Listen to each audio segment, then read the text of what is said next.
So for our question of the day, we're going to need two free body diagrams, one for the crumpled piece of paper, so the crumpled ball, versus the flat sheet.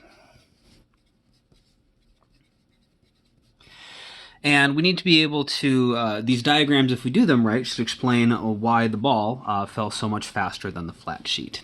So we'll start with our dot for each one. And of course, each one of them should have a force of gravity acting on them. And remember, the equation for the force of gravity is that the force of gravity is equal to m times g. And since the mass of the piece of paper did not change, and the planet they are on did not change, neither m nor g is going to change, and so we have to have the exact same force of gravity on both of them. And so on your free body diagrams, this is important. The two of them should have the same size force of gravity. So if they don't, go ahead and correct that.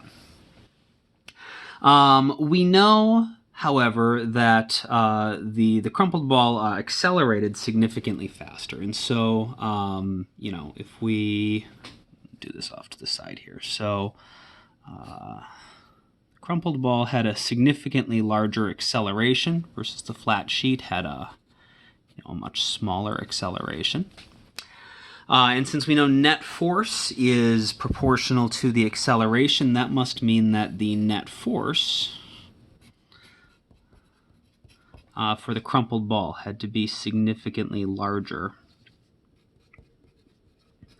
than for the flat sheet. And so even without adding anything, like this could be fine for the crumpled ball, but we need something to explain why this one has a smaller acceleration than this. And that thing is air resistance, which is something that we've ignored up to this point. But just from your everyday experience, you should probably recognize that a flat sheet of paper, the reason it's going to fall really slowly is because the air actually does interfere with it. And so the air resistance is going to push upwards on the flat sheet. We'll do, AR for air resistance.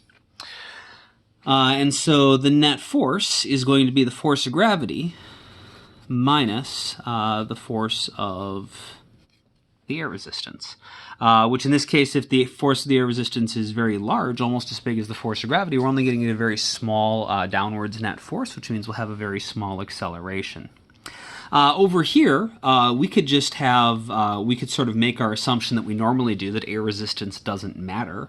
It turns out for the crumpled ball, that's pretty close. Air resistance doesn't matter very much. But even if we did account for the fact that there is maybe a little bit of air resistance, so even though we ignore it, maybe it matters a little bit, it's going to have significantly less air resistance.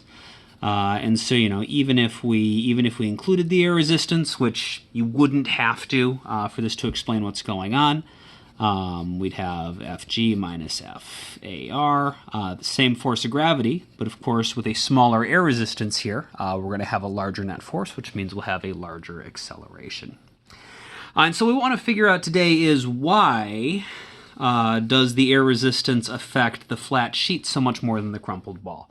And intuitively, there should be some stuff that you recognize about what's going on, but we want to make sure that we know what all of the factors are.